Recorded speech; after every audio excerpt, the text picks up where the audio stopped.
Unfit programme में आपके कुछ टेस्ट किए जाते हैं। सबसे पहला जो टेस्ट है वो है लिपिड प्रोफाइल। बहुत सारे लोगों को समझ में नहीं आता कि इस टेस्ट में जो वैल्यूज़ हैं उनका मतलब क्या है। इसके लिए इस वीडियो को बनाया जा रहा है ताकि आप अपने एक एक टेस्ट, क्योंकि हर एक टेस्ट आपकी बॉडी के किसी न किसी फंक्शन के बारे में आपको बहुत ही महत्वपूर्ण जानकारी देता है। लिपिड प्रोफाइल टेस्ट में दो चीज़ें होती हैं। इसमें आपके फैट की, बॉडी में जो फैट है उसकी स्टडी की जाती है, जिसे कोलेस्ट्रॉल भी बोलते हैं। दूसरा जो इसका पार्ट है वो होता है ट्राइग्लिसराइड। दोनों ही एक तरह से फैट हैं। हमारी बॉडी में फैट दो तरीके से आता है।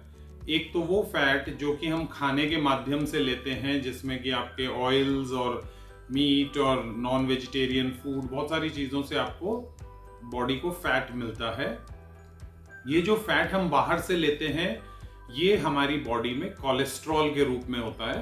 कोलेस्ट्रॉल के भी बॉडी में तीन तरह के रूप हैं। एक high density lipoprotein basically fat को ही बोलते हैं। तो HDL आपकी रिपोर्ट में एक वैल्यू होगी जिससे कि अच्छा कोलेस्ट्रॉल बोला जाता है। दूसरा होगा LDL, लो डेंसिटी लाइपोप्रोटीन, जिसे कि खराब कोलेस्ट्रॉल बोला जाता है, जो कि आपकी जो खून की आर्टरीज होती हैं उनमें जाकर के डिपॉजिट हो जाता है और कई तरह की बीमारियों को जन्म देता है, जिसमें कि हार्ट अटैक, ब्रेन स्ट्रोक, शरीर को लकवा मार जाना और भी कई तरह की, इवन आपकी जो सेक्सुअल लाइफ खराब हो जाती है, erectile dysfunction, peripheral vascular disease. जहां जहां भी फैट आपकी आर्टरीज में डिपॉजिट होगा वहां की ब्लड सप्लाई को बाधित करेगा और उससे कई तरह की समस्याएं उत्पन्न हो जाएंगी। तो ये जो गंदा कोलेस्ट्रॉल है, जिसे बैड कोलेस्ट्रॉल कहते हैं, LDL, ये आपकी आर्टरीज में डिपॉजिट होता रहता है। तीसरी तरह का जो कोलेस्ट्रॉल है वो है VLDL, very low density lipoprotein. ये अक्सर जब आप खाना खाते हैं तो तुरंत आपके ब्लड के अंदर जो सबसे पहले कोलेस्ट्रॉल पहुंचता है वो VLDL होता है। इसीलिए लिपिड प्रोफाइल की जांच हमेशा ही 12 घंटे की फास्टिंग के बाद कराई जानी चाहिए। तब तक जो भी आपने खाना खाया है उसका जो VLDL है वो मोस्टली LDL में कन्वर्ट हो जाएगा और VLDL की मात्रा हमेशा ही 10, 12, 15 इसी रेंज में आती है। तो मेजरली जो देखने वाली चीजें हैं जब हम कोलेस्ट्रॉल की बात करते हैं तो दो रह गई। एक आपका HDL जो अच्छा कोलेस्ट्रॉल है और LDL जो बुरा कोलेस्ट्रॉल है। अगर आपका HDL 50-60 की रेंज में है तो बहुत अच्छी बात है। HDL हाई डेंसिटी होता है तो इसको समझने के लिए आप इस तरह से समझ सकते हैं कि जैसे बचपन में आप गुड़िया के बाल खाया करते थे, उसकी बहुत ही कम डेंसिटी होती है। अगर गुड़िया के बालों को आप मुंह में रख लेंगे और मुंह में दांत ही नहीं होंगे तो वो आपके पूरे मुंह को ब्लॉक कर देगा। लो डेंसिटी लाइपोप्रोटीन उसी तरह का होता है, वो आपकी आर्टरी में जाके और उस पूरे रास्ते को ब्लॉक कर देता है। लेकिन जो हाई डेंसिटी लाइपोप्रोटीन है वो दांतों की तरह से है, वो इस लो डेंसिटी लाइपोप्रोटीन को चीर डालता है और इसे धकेलते हुए फिर से लीवर में ले जाता है, जहां से कि ये एनर्जी के फॉर्म में कन्वर्ट हो जाए या इसको दूसरे किसी फॉर्म में लिवर कन्वर्ट कर दे। तो अगर HDL कम होगा और LDL ज्यादा होगा तो आपको तमाम तरह की बीमारियां, हार्ट अटैक और इस तरह की बीमारियां होनी शुरू हो जाएंगी। अगर आपका HDL 50-60 की रेंज में है और LDL आपका 100-120 तक है, VLDL जैसा मैंने बताया 15-20 की रेंज में होता है, तो ये तीनों को अगर जोड़ते हैं उसे हम बोलते हैं टोटल कोलेस्ट्रॉल। इन तीनों का जोड़ 200 से कम होना चाहिए। तो जो आइडियल लेवल की अगर हम बात करें तो HDL 50-60-70 तक की रेंज में हो। LDL अगर आपका 100 से नीचे है तो बहुत ही अच्छी बात है, तो 160-170 ही हो गया और VLDL अक्सर 20 के आसपास आएगा, तो ये तीनों मिला के 180-190 की रेंज में होंगे। दूसरी टाइप का जो फैट है वो होता है ट्राइग्लिसराइड। ट्राइग्लिसराइड वो फैट है जो आपका लिवर बनाता है। जो भी कार्बोहाइड्रेट्स आप कंज्यूम करते हो, जैसा कि आपके खाने में अगर आपको 2000 कैलोरी एक दिन में लेनी है तो तकरीबन 60% यानी 1200 कैलोरी कार्बोहाइड्रेट के माध्यम से आनी चाहिए। तकरीबन 25% यानी कि 500 कैलोरी के आसपास प्रोटीन के फॉर्म में आनी चाहिए और तकरीबन 15% यानी कि 300 कैलोरी के आसपास आपकी फैट के फॉर्म में आनी चाहिए। तो जो ये 1200 कैलोरी है इसको बॉडी फैट के फॉर्म में स्टोर करती है और ये जो इसको लिवर जो है वो इस कार्बोहाइड्रेट को ट्राइग्लिसराइड में कन्वर्ट करता है और ये ट्राइग्लिसराइड जाकर के आपके जो सेल्स होते हैं उसके अंदर स्टोर हो जाता है, और जब और खाना नहीं आ रहा और बॉडी को एनर्जी की जरूरत है तो ये ट्राइग्लिसराइड रिलीज होता रहता है सेल से, और आपका जो लिवर है वो फिर से ट्राइग्लिसराइड को एनर्जी में कन्वर्ट कर देता है, जो कि आपके सेल्स में जाकर के खर्च हो जाती है। तो अगर आप 12 घंटे की फास्टिंग में आपका जो ट्राइग्लिसराइड है उसका लेवल भी 100 से नीचे होना चाहिए। अगर ट्राइग्लिसराइड का लेवल हाई है तो ये बहुत बड़ी परेशानी का सबब हो सकता है। कुछ लोगों का ट्राइग्लिसराइड 200, 250, 300 तक की रेंज में चला जाता है। इसका मतलब है कि बॉडी के अंदर हर वक्त ब्लड में ट्राइग्लिसराइड की मात्रा ज्यादा है, हो सकता है लिवर भी ढंग से काम नहीं कर रहा हो, कई सारी परेशानियां हो सकती हैं। तो आपको अपना ट्राइग्लिसराइड को भी नजर में रखना है। तो जब आपकी लिपिड प्रोफाइल की रिपोर्ट आए तो 3 इंपॉर्टेंट वैल्यूज आपको देखनी है। आपका HDL कितना है, जो ज्यादा होना चाहिए 60-70, आपका LDL 100 से नीचे होना चाहिए, और आपका ट्राइग्लिसराइड भी 100 से नीचे होना चाहिए। अगर ये है तो आप बहुत सारी बीमारियों से बचे रहेंगे। अगर ये नहीं है तो लाइफस्टाइल मॉडिफिकेशन करके आप इसको इंप्रूव कर सकते हैं। बेस्ट तरीका जो इंप्रूवमेंट का होता है वो होता है अपनी डाइट में परिवर्तन करना। तो जो गंदा कोलेस्ट्रॉल है वो आता कहां से है? गंदा कोलेस्ट्रॉल यानी LDL और ट्राइग्लिसराइड दोनों ही खराब कोलेस्ट्रॉल हैं एक तरह से। ट्राइग्लिसराइड आपकी बॉडी बनाती है और LDL आप बाहर से लेते हैं। तो जो LDL ज्यादा होने का कारण है वो होता है सैचुरेटेड हाइड्रोकार्बन्स, यानी कि वो फैट जो बहुत बार गर्म किया गया। तो फैट आपको मिलता कहां से है? या तो एनिमल से मिलता है या फिर आपको डेयरी प्रोडक्ट से मिलता है। तो जैसे अगर आपने दूध लिया, उसको आपने एक बार गर्म किया, तो जिसे हम बॉईल करना कहते हैं, उससे तो उसमें मौजूद जितने भी वायरसेस, बैक्टीरिया, जर्म्स वगैरह जो होते हैं वो मर जाते हैं। तो एक बार बॉईल करना तो आवश्यक है, क्योंकि अगर उन जर्म्स के साथ उस दूध को कंज्यूम करेंगे तो कई तरह की और बीमारियों के आप शिकार हो सकते हैं। लेकिन उस बॉइल्ड दूध को जब हमने दही के फॉर्म में कन्वर्ट कर दिया तो हमने दोबारा से गर्म नहीं किया, इसलिए उसकी स्टेट में कोई चेंज नहीं हुआ। तो जितना नुकसान एक बॉइल्ड दूध करेगा उतना ही नुकसान दही भी करेगा, पर यह सबसे कम नुकसान है। अब इसके बाद में जब हमने इस दही में से मक्खन निकाला तो हमने फिर से गर्म नहीं किया, तो ये अभी भी मक्खन में भी उतना ज्यादा नुकसान नहीं है। पर जब इस मक्खन को हमने जला करके घी बना दिया तो हमने एक बार इसे और गर्म कर दिया। तो जितनी बार इसको आप गर्म करते जाओगे उतना ही ज्यादा ये सैचुरेट होता जाएगा। और सैचुरेटेड फैट जब आप इसी घी या तेल को परांठे के फॉर्म में तवे पे जलाएंगे या सब्जी के अंदर आप डालेंगे और फिर 20 मिनट तक सब्जी पक रही है तब तक वो तेल भी जल रहा है, तो ये और ज्यादा सैचुरेट होता जा रहा है। इसी तरह जब आप समोसे को या कोई फ्राइड स्टफ घर में करते हैं तो हो सकता है 15 मिनट 20 मिनट आप उस ऑयल को गर्म कर रहे हैं, लेकिन जब आप दुकान से जाके एक समोसा खरीदेंगे तो वो तो इस तेल को बदलेंगे नहीं। वहां पे हो सकता है तेल पिछले 20 घंटों से उबल रहा है, तो वो बहुत ही ज्यादा सैचुरेट हो चुका है। और ऐसा कंजम्पशन जब आप करेंगे तो ऑब्वियस है कि आपका LDL बढ़ेगा। LDL को बढ़ाना नहीं है, HDL को बढ़ाना है। तो आपको ड्राई फ्रूट्स जो होते हैं, काजू, बादाम, ये सब के अंदर अच्छा कोलेस्ट्रॉल होता है, और क्योंकि ये गर्म भी नहीं हुआ, आप उनको रॉ फॉर्म में ही खाते हैं, तो आपको बेस्ट फॉर्म ऑफ जो कोलेस्ट्रॉल है वो इनसे मिलता है। तो अगर आप बेस्ट जो आपकी डाइट होती है उसमें आप बहुत सारी रॉ वेजिटेबल्स, फ्रूट्स, इन चीजों का कंजम्पशन करेंगे और उसी के अंदर ऑयल सीड्स डाल देंगे, ड्राई फ्रूट्स डाल देंगे और उसी भोजन को करेंगे, तो आपका HDL ऑप्टिमम लेवल पे पहुंच जाएगा, आपका LDL कम हो जाएगा और आप हार्ट अटैक, स्ट्रोक और इस तरह की बहुत सारी बीमारियों से बचे रह सकेंगे। इस हेल्थ चेकअप का दूसरा जो टेस्ट है वो है HbA1c। इसका पूरा नाम होता है ग्लाइकेटेड हीमोग्लोबिन या ग्लाइकोसाइलेटेड हीमोग्लोबिन, और ये बहुत ही इंटरेस्टिंग टेस्ट है, बहुत ही अच्छा टेस्ट है। विशेषकर जो लोग डायबिटिक हैं उनके लिए इस टेस्ट की वैल्यू बहुत महत्व रखती है।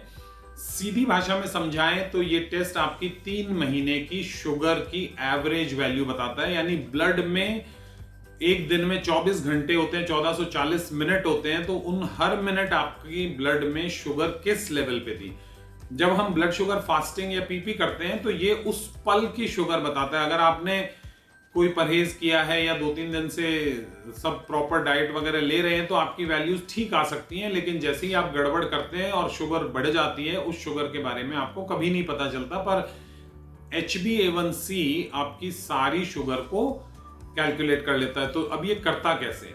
तो इसको समझने के लिए इंपॉर्टेंट है, हीमोग्लोबिन एक तरह का प्रोटीन है जो हमारे रेड ब्लड सेल्स के अंदर होता है, और इसका काम है कि ये फेफड़ों में जो ऑक्सीजन होती है उसके साथ में हीमोग्लोबिन कंबाइन करके ऑक्सी हीमोग्लोबिन बनाता है।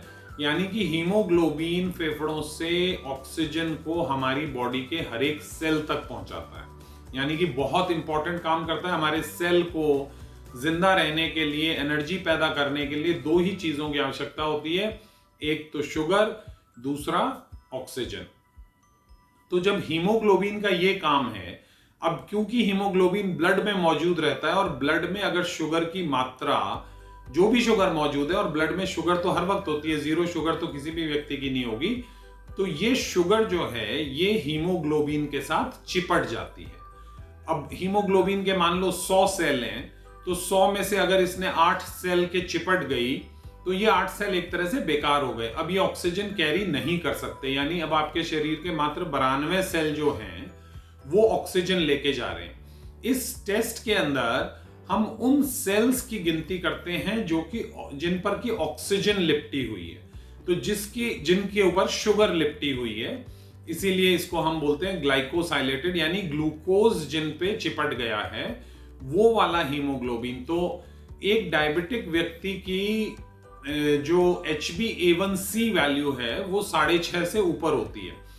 अगर आपकी वैल्यू 5.7 से कम है, इसका मतलब आप डायबिटिक नहीं है। 5.7 से 6.5 के बीच में है, इसका मतलब आप डायबिटीज की सड़क पर निकल पड़े हैं, प्री डायबिटिक बोलते हैं। और अगर आप ऐसे ही चलते रहे तो 4-5 साल में आप भी डायबिटिक हो जाएंगे। और डायबिटिक व्यक्ति की जो HbA1c है वो 6.5 से ऊपर आता है, 8, 9, 10, 12, 15 इस रेंज तक चला जाता है। अगर एक डायबिटिक व्यक्ति को अच्छा कंट्रोल रखना है तो उसे अपना HbA1c 7 से नीचे नीचे रखना होता है। इस वैल्यू को अचीव करने के लिए मेजर रोल जो है वो आपकी डाइट का है, आपकी रूटीन एक्सरसाइजेस का। डाइट किस तरीके की जाए जिससे कि आपकी शुगर कंट्रोल में रहे, इसको समझने के लिए आपको सबसे पहले अपने डाइजेस्टिव सिस्टम को समझना पड़ेगा। जो 400 करोड़ सालों में ह्यूमन बॉडी का इवोल्यूशन हुआ है, तो उसके डाइजेस्टिव सिस्टम का इवोल्यूशन भी उसी तरीके से हुआ है। हमारे डाइजेस्टिव सिस्टम के अंदर बहुत सारे ऑर्गन्स हैं, जिसमें माउथ है, आपका ईसोफेगस है, स्टमक है, इंटेस्टाइन है, पेनक्रियाज है, लिवर है, गॉल ब्लैडर है, इन सब को मिलाकर के एक डाइजेस्टिव सिस्टम बना है। प्रोसेस ये होता है कि जो एनर्जी है वो तो सन की हीट एनर्जी है, जिसको कि पेड़ों ने फोटोसिंथेसिस के प्रोसेस से फ्रूट में कैद कर दिया है। बनी किससे वो? सिंपल कार्बन डाइऑक्साइड और वाटर के को एक केमिकल रिएक्शन पेड़ों ने किया, और उन्होंने न सिर्फ अपने लिए शुगर बनाई बल्कि इतनी सरप्लस शुगर बनाई कि वो फ्रूट के फॉर्म में, या जो भी प्लांट्स का आउटपुट होता है, अगर गेहूं का पौधा लगा है तो गेहूं उससे निकलेगी, चावल निकलेगा, सबके अंदर शुगर भरी हुई है।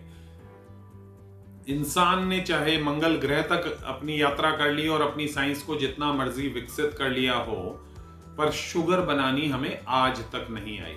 तो शुगर तो हमें प्लांट से ही मिलेगी। वो जो शुगर है उस शुगर को हम अपने स्टमक में डालते हैं और हमारा डाइजेस्टिव सिस्टम उसमें से शुगर को एक्सट्रैक्ट करता है, दूसरे मिनरल्स, विटामिन्स, इन सबको भी एक्सट्रैक्ट कर लेता है, और हमारी स्मॉल इंटेस्टाइन और लार्ज इंटेस्टाइन के जरिए वो हमारे ब्लड में पहुंच जाती है। सारी समस्या आती है, ये जो शुगर हमारे ब्लड में पहुंचती है, इस शुगर को सेल में जाकर के जलने के लिए एक सब्सटेंस की आवश्यकता होती है, जैसे कि जिसे हम इंसुलिन बोलते हैं। इंसुलिन को आप इस तरह से समझ सकते हो कि मान लो दिवाली के त्योहार पर आप लाखों रुपए के पटाखे ले आए, लेकिन अगर 2 रुपए की एक माचिस नहीं लाए तो ये सारे पटाखे किसी भी काम के नहीं है आपके लिए। इंसुलिन वो बॉम्बार्डमेंट है, वो चिंगारी है जो कि इस शुगर को जलने में मदद करेगी, और बिना इंसुलिन के शुगर आपके सेल में जाकर जलेगी नहीं, और जब शुगर जलेगी नहीं तो एनर्जी पैदा नहीं होगी। और हम में और नॉन लिविंग थिंग में, आपके घर में एक कुकर रखा है या एक प्लेट रखी है स्टील की, वो एक नॉन लिविंग प्रोडक्ट है, उसको ना ऑक्सीजन की जरूरत है ना शुगर को की जरूरत है। लेकिन जितनी भी लिविंग चीजें हैं, चाहे इंसान हैं चाहे जानवर हैं, उन सबको हर वक्त शुगर की आवश्यकता है ताकि एनर्जी पैदा हो सके। तो वो शरीर जिसके अंदर शुगर तो जा रही है पर उसमें इंसुलिन नहीं आ रहा है, वो शरीर निर्जीव के समान ही है। तो हम अपने शरीर के साथ ऐसा क्या करते हैं कि वो पेनक्रियाज जो 400 साल तक इंसुलिन बना सकता है, वो 40 ही साल में इंसुलिन बनाना बंद कर देता है। तो ये समझने के लिए आपको डायबिटीज की शुरुआत कैसे होती है वो समझने की जरूरत है। तो जब हम एक पका हुआ खाना खाते हैं या बहुत ज्यादा स्वीट खाना खाते हैं, बहुत लोग दावे करते हैं मैं तो जी 50 रसगुल्ले खा सकता हूं, मैं तो इतना ये खा सकता हूं, 100 रोटी खा सकता हूं। वो ये नहीं जानते कि ये 50 रसगुल्ले तो तुमने खा लिए, पर अंदर जाकर के इन्होंने पेनक्रियाज के साथ क्या अत्याचार किया। जब आपने इतना ज्यादा मीठा खाया या एक्सेस फूड खाया या पका हुआ फूड खाया, तो उसकी सारी जो शुगर है, अगर एक मील में आपने दाल रोटी सब्जी दही ये सब आइटम खाया है, चावल खाए हैं, तो उसमें 500 से 800 कैलोरी के करीब की शुगर है। ये शुगर मात्र 2 घंटे में पूरी तरह से आपके ब्लड में पहुंच जाएगी। जब ये इतनी सारी शुगर आपके ब्लड में पहुंचेगी तो आपका पेनक्रियाज जरूरत से ज्यादा इंसुलिन बनाने लगेगा। उसे नहीं पता कि आपको इन 800 कैलोरी शुगर की आवश्यकता नहीं है। इसमें से 50-60 कैलोरी तो शरीर 1 घंटे में इस्तेमाल कर लेगा, लेकिन बची हुई सारी शुगर ट्राइग्लिसराइड बन करके आपके सेल में जाके स्टोर हो जाएगी। लेकिन इस दौरान पेनक्रियाज ने जो फालतू इंसुलिन बनाई, की कोई आवश्यकता नहीं थी क्योंकि इतनी शुगर जलनी तो थी नहीं, वो इंसुलिन आपके पेनक्रियाज के स्टोर में से निकल गई। दिन में 3 बार 4 बार 5 बार हम ऐसा अत्याचार करते हैं। जैसे ही आप एक कप चाय पीते हो जिसमें चीनी भरी हुई है, तो आपकी 100 150 200 कैलोरी शुगर उससे जाती है। वो तो 2 घंटा छोड़ो 10 मिनट के अंदर आपके ब्लड में होती है। उसी स्पीड से पेनक्रियाज इंसुलिन बनाने लगता है। ये अत्याचार भी दिन में 4 बार आप अपने ऊपर कर देते हो। तो इस तरीके से दिन भर में आपने पता नहीं कितनी यूनिट इंसुलिन की बर्बाद कर दी। तो जो 400 साल का इंसुलिन का स्टोर पेनक्रियाज के पास था, वो आपने 40 साल में खत्म कर दिया। तो ऑब्वियस है कि 40 साल के बाद अब आपकी जब ब्लड में शुगर जाएगी, अब आपके सेल को भी उस शुगर से नफरत हो गई है, क्योंकि वो ट्राइग्लिसराइड तो बनता है लेकिन उसके लिए इंसुलिन नहीं आती। तो एक स्टेज आ जाती है जब आपका सेल भी इस शुगर को लेने से मना कर देता है। उसके बाद आपका लिवर भी इस शुगर का ट्राइग्लिसराइड नहीं बनाता है और पूरा सिस्टम का आपने बंटाधार कर दिया। तो अब जो शुगर बॉडी में जाएगी वो ब्लड में ही पड़ी रहेगी। और जब आप डॉक्टर के पास जाएंगे जांच कराने की, मेरे को बार बार प्यास लगती है, ये सब सिम्टम्स जो एक डायबिटिक के होते हैं, वो आपकी ब्लड शुगर चेक कराएंगे, पता लगा शुगर आपकी 150 200 250 की रेंज में है। एक गोली के ऊपर आपको डाल दिया जाएगा। ये भी बताया जाएगा कि आप लाइफस्टाइल मॉडिफिकेशन कर लीजिए, पर किसी को नहीं पता होता कि लाइफस्टाइल मॉडिफिकेशन का आखिर मतलब क्या है। ये जो एमफिट प्रोग्राम है, इसमें हम ना सिर्फ आपको ज्ञान देते हैं बल्कि जांच करते हैं, और जांच करने के बाद हम आपको एक एक टेस्ट का जो एक एक कंपोनेंट है उसके बारे में पूरी तरह से फुल्ली इन्फॉर्म करते हैं, ताकि जो पैसे आपने खर्चे हैं वो आप ही के काम आए। जब आपको पता होगा कि मेरा HbA1c 7.5 है और मुझे 6 महीने में इसे 6.5 ले जाना है, तो अगला सवाल आपके मन में उठेगा कि ये जाएगा कैसे। तो जाएगा ऐसे कि जिस तरीके से आपने अपने सिस्टम का बंटाधार किया है उस तरीके को बदल दीजिए। आप अगर मैक्सिमम फूड का जो इंटेक है, दिन में अगर 2000 कैलोरी आप इंटेक कर रहे हैं या 1500 कैलोरी का इंटेक कर रहे हैं, उसका 80% रॉ फॉर्म में करेंगे, जिसमें कि रॉ वेजिटेबल्स हो गई, फ्रूट्स हो गए, ड्राई फ्रूट्स हो गए, सीड्स हो गए, एडिबल सीड्स जो आते हैं, इन सबको दिन में खाते रहेंगे। कुक्ड फूड आप कभी कभार अपना टेस्ट के लिए पोर्शन कंट्रोल के साथ खाएंगे। तो अगर 20 रुपए में 6 गोलगप्पे मिलते हैं, तो कहीं कानून की किताब में नहीं लिखा कि आपको 6 गोलगप्पे खाने हैं। 6 दोस्त मिलकर के जाओ या परिवार के 6 सदस्य जाओ और उसको बोलो भैया सबको एक एक खिला दें। एक गोलगप्पे में वही स्वाद है जो 6 गोलगप्पों में। 1/4 समोसा खाने में वही स्वाद आएगा जो पूरा समोसा खाने में आएगा। और मिठाई के पीस का तो एक रसगुल्ले का 100वां हिस्सा खाओगे तब भी वही स्वाद जीभ को मिलेगा जो एक पूरा रसगुल्ला खाने में मिलेगा। ऐसा नहीं है कि वो स्वाद 100 बार लोगे तो कुछ ज्यादा आपको बेनिफिट हो जाएगा, पर आपका जो सिस्टम है, जो एंडोक्राइन सिस्टम है, उसका बेड़ा गर्क नहीं होगा। और अगर कर चुके हो तो आपका पेनक्रियाज इतना रेजिलिएंट है, इतना दयालु है कि जब आप उस पर अत्याचार करना छोड़ देंगे तो वो भी, उसकी हेल्थ भी इंप्रूव होने लगेगी, वो भी दोबारा से इंसुलिन बनाने लगेगा। नहीं तो रास्ता आपके सामने है, गोली खाते रहिए, डाइट को मत बदलिए। कुछ सालों में आपकी मेटफॉर्मिन और जेनुमेट और ये गोलियों का असर बंद हो जाएगा। उसके बाद आपको कहा जाएगा अब खाना खाने से पहले ये टीका ही लगा लेना, ये इंसुलिन का टीका है। यानी शरीर तो अब खत्म हो चुका है, अब तो आप मशीनों के सहारे और बाहरी दवाइयों के सहारे जिंदा है। तो HbA1c की वैल्यू को वक्त रहते समझ जाइए, इस शरीर की कीमत को समझ जाइए। बैंक में पड़े हुए करोड़ों रुपए कुछ काम नहीं आएंगे अगर इस शरीर का सत्यानाश कर दिया। आप मुझसे लिखवा के ले लो, चाहे आपके पास 10 करोड़ रुपए हो चाहे 100 करोड़ रुपए हो। अगर diabetes, blood pressure, kidney disease, heart disease, stroke, इस तरह की नॉन कम्युनिकेबल डिजीजेस ने आपके शरीर में वास कर लिया तो ये सारे पैसे 1 साल में ही खत्म हो जाएंगे, क्योंकि जिसके पास जितने ज्यादा पैसे वो उतने बड़े अस्पताल में जाएगा। बीमारी का इलाज नहीं होगा, आपके सिम्टम्स का इलाज होगा। अगर आप ये सोचते हो कि 40 साल में जो बेड़ा गर्क आपने अपने शरीर का किया है उसको 4 दिन 5 दिन में कोई डॉक्टर ठीक कर देगा, तो फिर आपका अल्लाह ही मालिक है, आपके साथ में बहुत बड़ा अत्याचार कर रहे हैं। इनफिट के अंदर जो हमारा डिजायर पैकेज है, इसका तीसरा जो टेस्ट है इस पैकेज का, वो है किडनी फंक्शन टेस्ट। किडनी हमारी बॉडी के अंदर बहुत बहुत ज्यादा इंपॉर्टेंट रोल प्ले करते हैं। ये तो हमारा इवोल्यूशन जो है वो इतना अच्छा हुआ है कि हमारे पास 2-2 किडनी है, पर एक व्यक्ति अगर एक भी किडनी होगा तो भी उसकी जिंदगी आराम से कट सकती है, बशर्ते कि वो अपने किडनी का ख्याल रखे। किडनी का काम है हमारे बॉडी के अंदर जो भी वेस्ट प्रोडक्ट्स हैं उनको एक्सक्रीट करना। ब्लड के अंदर जितनी भी इम्प्योरिटीज आ जाती हैं, ये इम्प्योरिटीज अगर हमारे सेल्स तक पहुंच गई तो वो वहां पर कई तरह की बीमारियों को जन्म दे सकती हैं। किडनी दिन और रात काम करता रहता है और ब्लड में से इन इम्प्योरिटीज को हटाता है। दुनिया का अगर सबसे बेहतरीन फिल्टरेशन सिस्टम कोई है तो वो हमारे किडनीज हैं। एक किडनी में तकरीबन 10 लाख फिल्टर लगे हुए हैं।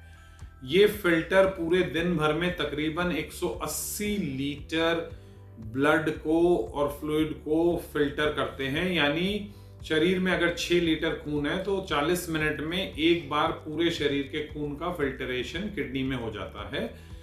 ये करते क्या है, ब्लड के अंदर जो हमारा खाने के बाद, खाने को डाइजेस्ट करने के बाद का वेस्ट प्रोडक्ट होता है जिसको कि हम नाइट्रोजन वेस्ट बोलते हैं, वो यूरिया होता है। लिवर भी यूरिया बनाता है।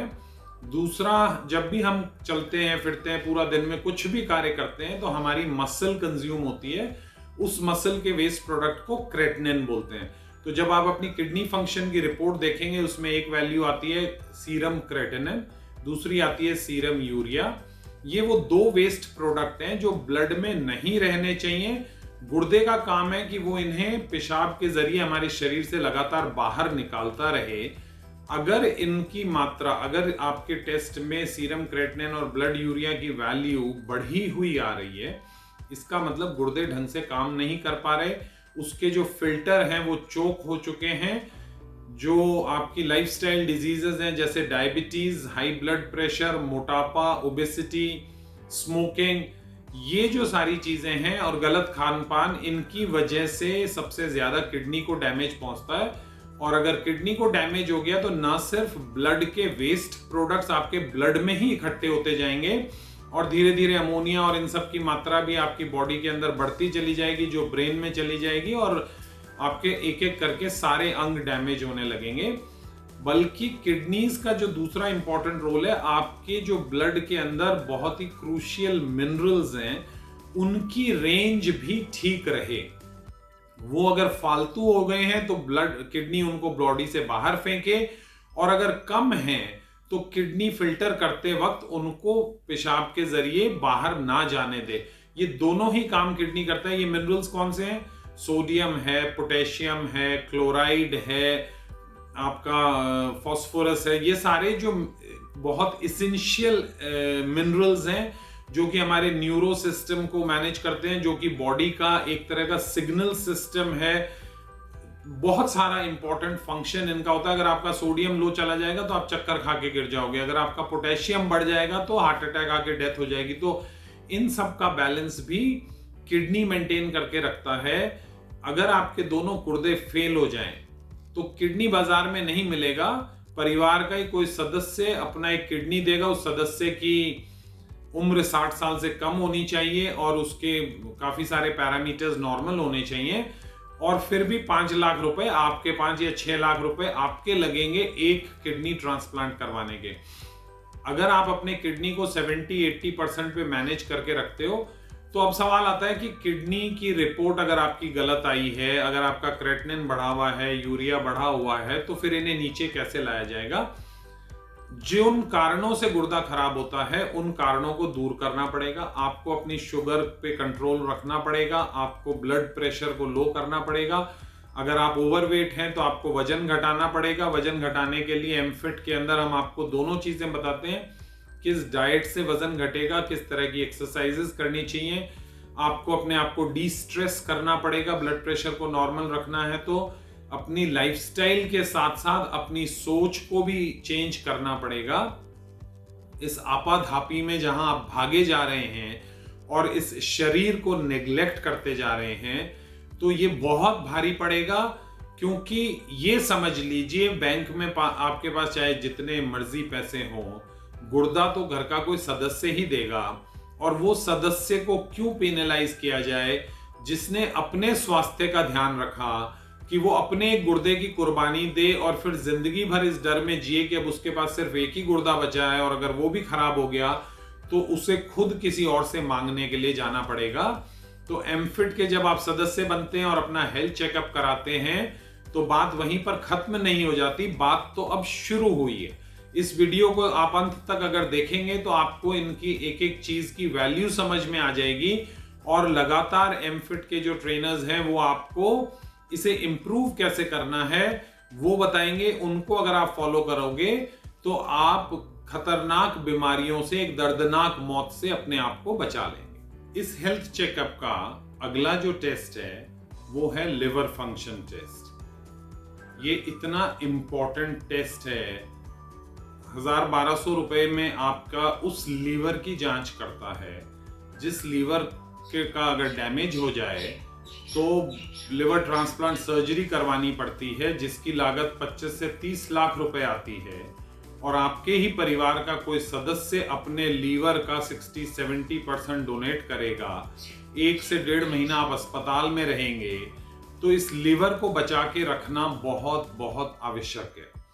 अधिकतर लोग सोचते हैं कि शराब पीने से ही लीवर खराब होता है, तो उसके लिए आपको यह समझने की जरूरत है कि आपका लीवर किन किन चीजों से खराब हो सकता है और उसको प्रोटेक्ट कैसे किया जाए, और लिवर फंक्शन टेस्ट की जो रिपोर्ट है उसको कैसे इंटरप्रेट किया जाए। तो उसके लिए हमें समझने की जरूरत है कि लिवर के काम क्या है। हमारे शरीर में शायद सबसे ज्यादा काम लिवर ही करता है। एक फुटबॉल के साइज के आकार का होता है, रिब केज के जस्ट नीचे स्टमक के राइट हैंड साइड में लिवर होता है, और उसका एक जो सबसे इंपॉर्टेंट काम है वो होता है कि वो बाइल का प्रोडक्शन करता है। बाइल आपकी इंटेस्टाइन में जाकर के आपके फैट को तोड़ने का काम करता है ताकि उसको इंटेस्टाइन एब्जॉर्ब कर सके। लेकिन बाइल अपने साथ में और वेस्ट प्रोडक्ट्स भी लेके जाता है। तो जिस तरीके से एक वेस्ट प्रोडक्ट है बिलीरुबिन जो कि आरबीसी के नष्ट होने पर बनता है, ये बिलीरुबिन भी बाइल के रास्ते आपके इंटेस्टाइन में पहुंच जाता है और वहां से ये आपके स्टूल के जरिए बॉडी से बाहर निकल जाता है। अगर लिवर ढंग से काम ना करे तो बिलीरुबिन आपके ब्लड में ही एक्यूमुलेट हो जाएगा, वहीं पड़ा रहेगा। तो जो हमारा सबसे पहला टेस्ट है उसमें होता है टोटल बिलीरुबिन। अब बिलीरुबिन के 2 प्रकार होते हैं, एक डायरेक्ट और एक इनडायरेक्ट। तो ये 3 वैल्यूज हैं। तो यानी अगर आपका बिलीरुबिन बढ़ा हुआ है तो सिम्टम्स में तो आपकी आंखें और स्किन जो है वो पीली पड़ जाएंगी, बट उसका मतलब यही है कि आपका लिवर जो है वो बिलीरुबिन को ब्लड में से नहीं निकाल रहा। ब्लड में और भी बहुत सारी इंप्योरिटीज होती हैं, तो जब हम कोई खाना खाते हैं तो वो खाना जब हमारे इंटेस्टाइन में डाइजेस्ट का मतलब एब्जॉर्ब होते हैं, उस खाने के न्यूट्रिएंट्स एब्जॉर्ब होके, और जब वो ब्लड में पहुंचते हैं तो वो ब्लड सीधे हमारी बॉडी के अलग अलग हिस्सों में नहीं जाता। वो ब्लड सबसे पहले लिवर में जाएगा। लिवर वहां से सारे न्यूट्रिएंट्स को बैलेंस आउट करेगा। अगर शुगर की मात्रा ज्यादा है तो वो उसको ट्राइग्लिसराइड यानी फैट में कन्वर्ट करेगा, पर बॉडी में अगर ग्लाइकोजन की मात्रा कम हो गई है तो वो इस शुगर को ग्लाइकोजन के फॉर्म में भेजेगा। 100 ग्राम तक की ग्लाइकोजन आपके लिवर में होती है और 400 ग्राम तक की ग्लाइकोजन आपके मसल सेल्स में होती है, और ये वो फॉर्म ऑफ शुगर है जो कभी भी इमरजेंसी में जब आपको अचानक भूकंप आ गया और आपको भागना पड़ रहा है या कोई भी खतरा देख के, तो बॉडी को इंस्टेंट शुगर की आवश्यकता होती है। उतनी शुगर आपको फैट से यानी ट्राइग्लिसराइड से नहीं मिल पाएगी। तो आपका शरीर उस वक्त जो उसने ग्लाइकोजन को स्टोर कर रखा है उसका इस्तेमाल करता है। तो ये ग्लाइकोजन और ट्राइग्लिसराइड दोनों ही लिवर बनाता है। लिवर इसके अलावा आपकी बॉडी के अंदर अगर शुगर है तो उसको प्रोटीन में भी कन्वर्ट कर सकता है, फैट में भी कन्वर्ट कर सकता है। यानी अगर आप बहुत ज्यादा एक्सरसाइज करते हैं तो आप और प्रोटीन का इंटेक उतना नहीं कर रहे तो चिंता करने की बात नहीं है, क्योंकि आपका लिवर अगर फुल्ली फंक्शनल है तो वो इस शुगर को भी प्रोटीन में कन्वर्ट कर देगा। लिवर के अंदर अगर डैमेज होने लग जाए तो दो तरह के लिवर के अंदर बीमारियां आती हैं। एक तो आपका लिवर फैटी होना शुरू हो जाता है, यानी उसकी चर्बी बढ़ने लग जाती है। ऐसा क्यों होता है? अल्कोहल की अधिक मात्रा में सेवन करने से भी ये होता है, लेकिन बहुत सारी लाइफस्टाइल कंडीशन से भी ये हो जाता है। जो बहुत ऑयली फूड खाते हैं उनका भी फैटी लिवर हो जाता है। आजकल तो बच्चों में भी फैटी लिवर मिलने लग गया है। तो फैटी लिवर की ग्रेड होती है ग्रेड 1, 2, 3, और एक फाइनल स्टेज उसकी आती है जब लिवर सिरोसिस हो जाता है, यानी लिवर में इतनी स्कारिंग हो गई है कि अब लिवर ने काम करना बंद कर दिया और अब आपको लिवर ट्रांसप्लांट सर्जरी की आवश्यकता होगी। लिवर में ही कुछ दूसरे टेस्ट होते हैं जिनका नाम है SGOT, SGPT। इन टेस्ट की भी बहुत इंपॉर्टेंस है। ये बताते हैं अगर SGOT, SGPT दोनों बढ़ गए हैं इसका मतलब है कि आपको नॉन अल्कोहलिक लिवर डिजीज हो रखी है। अगर आपका SGOT की मात्रा जो है वो SGPT से डबल हो गई है, इसका मतलब आपको अल्कोहलिक लिवर डिजीज है। तो इन वैल्यूज को समझना भी बहुत जरूरी है। अगर आपके ये सारे टेस्ट और ये सारी मात्राएं, इसी तरह से लिवर जो है वो प्रोटीन बनाने का भी काम करता है। तो हमारे ब्लड में प्रोटीन की मात्रा कितनी है, टोटल प्रोटीन कितना है, फिर उसमें एल्ब्यूमिन कितना है। दो तरह के प्रोटीन जो है वो बनाता है लिवर, एल्ब्यूमिन और ग्लोबुलिन, और दोनों के अलग अलग फंक्शन हैं। तो कितना एल्ब्यूमिन है, एल्ब्यूमिन ग्लोबुलिन से हमेशा ज्यादा ही होगा। अगर ऐसा नहीं है इसका मतलब लिवर में कुछ प्रॉब्लम है। तो ये तीन जो पार्ट हो गए आपके, टोटल बिलिरुबिन हो गया, टोटल प्रोटीन हो गया, उसके बाद SGOT, PT हो गया, और इनका रेशो ये देख करके बताता है अलग अलग तरह की लिवर की जो बीमारियां हैं उनके बारे में बताता है। हेल्दी लिवर अगर आपको रखना है, बहुत सारे लोग सोचते हैं लिव 52 खाने से लिवर हेल्दी हो जाता है। नहीं, ऐसा हरगिज नहीं है। लिवर को हेल्दी रखना है तो अल्कोहल से परहेज कीजिए, ऑयली फूड से परहेज कीजिए। यानी घूम फिर के बात वहीं आ जाती है कि आपकी डाइट में जितनी ज्यादा green vegetables, fruits, nuts and dry fruits, इस तरह की चीजें होंगी तो आपके सारे ऑर्गन्स स्वस्थ रहेंगे। तो लिवर फंक्शन टेस्ट हमेशा देखिए कि आपके हेल्थ चेकअप में है कि नहीं है, और उसकी रिपोर्ट समझनी है तो इस वीडियो को जरूर देखिए। इस हेल्थ चेकअप का जो अगला टेस्ट है उसका नाम है थायराइड फंक्शन टेस्ट। इस टेस्ट में 3 वैल्यूज आपने अपनी रिपोर्ट में देख रहे होंगे। एक है T3, एक है T4 और एक होता है TSH। Thyroid function test, thyroid आपका एक ग्लैंड है, और ये जो टेस्ट है, ये ग्लैंड क्या करता है, ये एक हार्मोन बनाता है जिस हार्मोन का नाम है थायरॉक्सिन। और इस हार्मोन का काम क्या है, ये हार्मोन जाके आपकी मसल्स को एक्टिवेट करता है ताकि उनमें शुगर जल सके। तो अगर आपका थायराइड हार्मोन जो ग्लैंड है वो थायरॉक्सिन सफिशिएंट मात्रा में नहीं बना पा रहा है, तो आपकी बॉडी लेथार्जिक रहेगी, थकान जैसी रहेगी, आपका मेटाबॉलिज्म स्लो रहेगा, आपका वजन बढ़ता चला जाएगा। और बॉडी जिसमें एनर्जेटिक बॉडी ना हो तो वो बॉडी किस काम की। तो इसके लिए आपका थायराइड का फंक्शन सही होना बहुत इंपॉर्टेंट है, इसलिए इसको बहुत केयरफुली समझिए। इस टेस्ट में जो सबसे इंपॉर्टेंट वैल्यू है वो होती है TSH, जिसे हम बोलते हैं थायराइड स्टिम्युलेटिंग हार्मोन। TSH को समझने के लिए, TSH थायराइड स्टिम्युलेटिंग हार्मोन, सबसे पहली बात तो TSH जो है वो थायराइड ग्लैंड नहीं बनाता है। TSH आपके ब्रेन में पिट्यूटरी ग्लैंड होता है, वहां बनता है। इसका काम है आपके थायराइड के फंक्शन को कंट्रोल करना। यानी जब आपको रात में सोना है तो आप नहीं चाहेंगे कि आपकी मसल्स फड़कती रहें, उनमें इतनी एनर्जी रहे, तो नींद कैसे आएगी। तो पिट्यूटरी ग्लैंड आपका TSH के प्रोडक्शन को कम कर देता है, जिससे कि थायराइड ग्लैंड की फंक्शनिंग कम हो जाती है। इसको समझने के लिए आप ऐसे भी समझ सकते हैं कि अगर आपने घर में लाइट लगा दी, लेकिन अगर स्विच बोर्ड लगाना भूल गए तो लाइट हर वक्त या तो बंद रहेंगी या हर वक्त जलती ही रहेंगी। अब रात के वक्त अगर आपको लाइट्स जलानी है और दिन में बंद करनी है तो वो काम स्विच ही कर सकता है। तो TSH जो है वो आपके थायराइड ग्लैंड का स्विच है। सुबह जब आप उठते हैं तो आपकी मसल्स को एनर्जी की आवश्यकता होगी, तो आपका पिट्यूटरी ग्लैंड जो है वो TSH के प्रोडक्शन को बढ़ाता है। कितना बढ़ाता है? जितने में कि आपका थायराइड पूरी तरह से जग जाए और वो थायरोक्सिन बनाने लगे। जो इसमें एक वैल्यू है T4, वो थायरोक्सिन होता है। प्राइमरीली आपका थायराइड ग्लैंड करीब 80% जो है वो थायरोक्सिन बनाता है और 20% T3 यानी ट्राइआयोडोथायरोनिन बनाता है। क्योंकि अगर थायरोक्सिन प्रॉपर बनेगा तो उसको कन्वर्ट करके उससे हमारी बॉडी भी T3 बना लेगी। तो जो मेन थायराइड ग्लैंड का फंक्शन है वो है T4 बनाना। वो T4 कितना बनाएगा? अगर आपकी T4 की वैल्यू नॉर्मल आ रही है पर TSH बढ़ा हुआ है तो चिंता की कोई बात नहीं है, क्योंकि TSH अपने आप में कोई बीमारी नहीं है।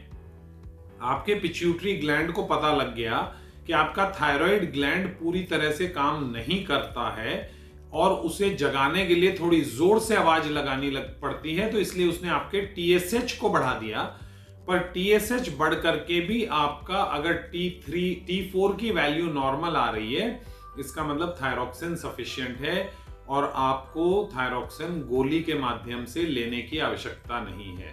अगर आपका थायराइड ग्लैंड थोड़ा सा कम भी है, यानी कि TSH की मात्रा बढ़ी हुई है और T4 की मात्रा कम है, तो भी आपको थायरोक्सिन की गोली पे तुरंत नहीं जाना है। पहले इसको ठीक करने के नेचुरल अपनी डाइट में परिवर्तन कीजिए। जब डाइट में परिवर्तन करेंगे तो आपके एक्सरसाइज लेवल्स बढ़ जाएंगे, आपके एनर्जी लेवल्स बढ़ जाएंगे।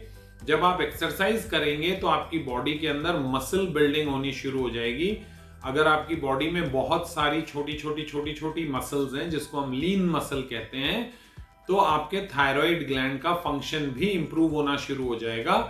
इस चीज को ट्राई करने के बाद भी अगर आपका थायराइड फंक्शन इंप्रूव नहीं होता है, तब आप मेडिसिन का सपोर्ट ले सकते हैं। लेकिन मेडिसिन का मतलब ये नहीं है कि मेडिसिन पे आपको पूरी जिंदगी जाना है, क्योंकि थायराइड की मेडिसिन वो है जो आप 25 मिलीग्राम से शुरू तो कर देंगे, लेकिन वो फिर 50, फिर 75, फिर 100 पे पहुंच जाएगी और वो दिन आ जाएगा जब आपका थायराइड ग्लैंड का पूरी तरह से भट्टा बैठ चुका हो।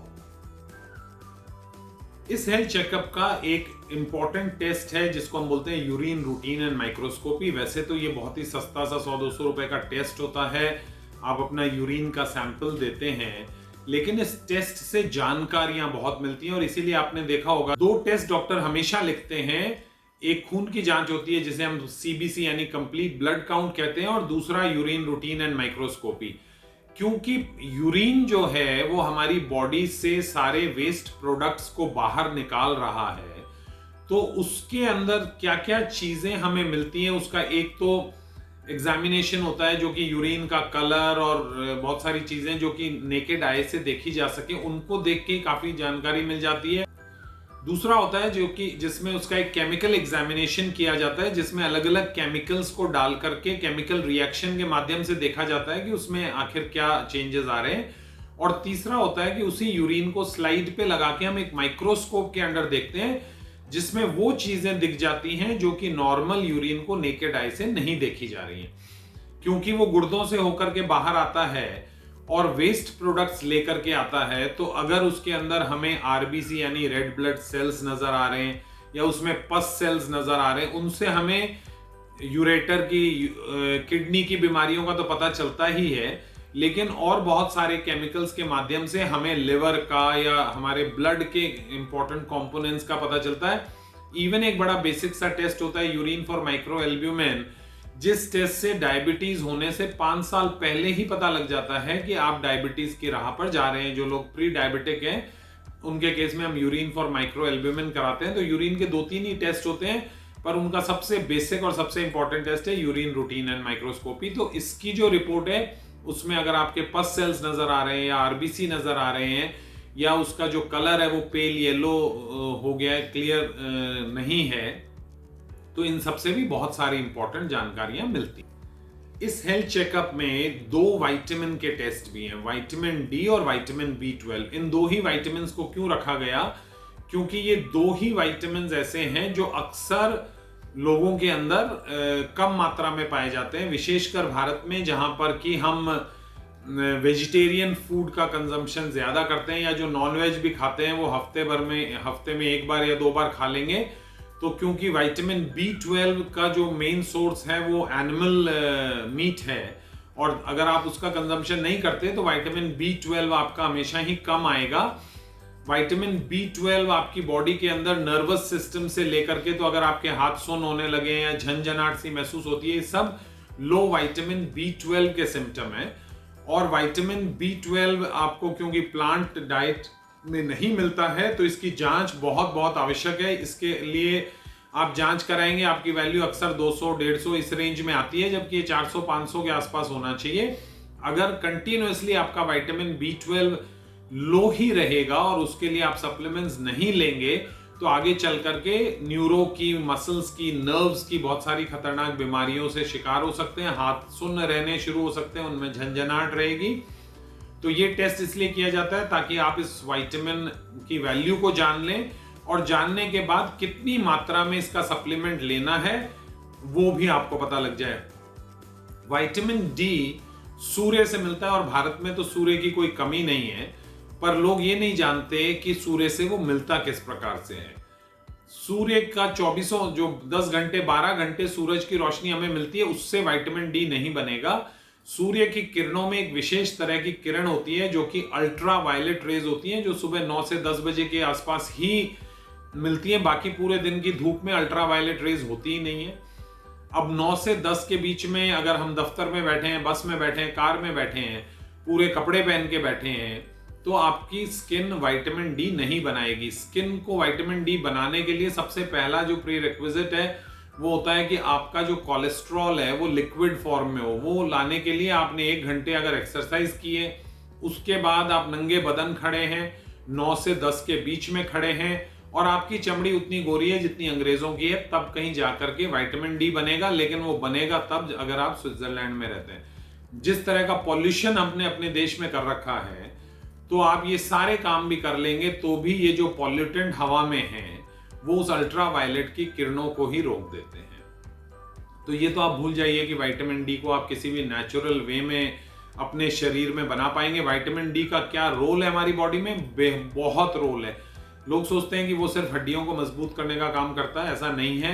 जितने भी कैंसर के पेशेंट देखे जाते हैं उन सबका लो विटामिन डी निकलता है। जितने हार्ट के पेशेंट देखे जाते हैं लो विटामिन डी निकलता है। यानी कि विटामिन डी आपको बहुत सारी घातक बीमारियों से बचाने में भी क्या मदद करता है। इसका रोल इन बीमारियों में कितना है, इसके ऊपर सफिशिएंट रिसर्च अभी तक नहीं की गई है, क्योंकि ये माना गया कि ये तो सबके शरीर में नेचुरली बनेगा, सूरज की तो कोई कमी नहीं है, तो इसलिए विटामिन डी के ऊपर कभी किसी का ध्यान गया नहीं। आज की स्थिति ये है कि अगर आप डॉक्टर के पास जाते हैं, कोई मर्जी बीमारी लेके जाएं, वो आपको एक टेस्ट जरूर लिखते हैं विटामिन डी का, क्योंकि वो देखना चाहते हैं कि आपका विटामिन डी कितना है, और अगर विटामिन डी के सप्लीमेंट्स देके विटामिन डी को ठीक कर दिया जाए तो उससे आप कितनी बीमारियों से बच पाएंगे। अभी तो डॉक्टरों में इस बात को लेके भी एक राय नहीं है कि विटामिन डी का कितना लेवल आपकी बॉडी में सफिशिएंट है। हमारी रिपोर्ट आप देखेंगे तो उसमें लिखा है कि 20 से कम नहीं होना चाहिए, 30 से ऊपर ही ऊपर होना चाहिए। कुछ डॉक्टर इंग्लैंड के अंदर अभी हाल ही में कहने लगे हैं कि नहीं 12.5 भी ठीक है, क्योंकि इसके ऊपर सफिशिएंट रिसर्च नहीं की गई है। बहुत सारे डॉक्टरों का ये मानना है कि ये 70-75 की रेंज में होना चाहिए। इतना विटामिन डी बहुत रेयर ही मिलता है, इवन लोग सप्लीमेंट लेते हैं तब भी नहीं मिलता। तो जब तक ये इस बात पे डॉक्टरों में, रिसर्चर्स में, साइंटिस्ट में कोई एक मत नहीं हो जाए, कोई रिसर्च एस्टैब्लिश नहीं कर दे कि आइडियल लेवल क्या है, तब तक आपको अपना विटामिन डी 40 से 60-70 की इसी रेंज में रखने की जरूरत है। 40 से नीचे नहीं होना चाहिए। तो इस हेल्थ चेकअप में जो विटामिन डी का टेस्ट हम कर रहे हैं, आप अपनी वैल्यू देखिए, और अगर वो सफिशिएंट नहीं है तो उसके बाद में कितनी वैल्यू है और उसके बाद आपको कितने और कौन से सप्लीमेंट लेने की आवश्यकता है, ये आपकी टेस्ट की रिपोर्ट देख करके हमारे हेल्थ एक्सपर्ट्स आपको बताएंगे।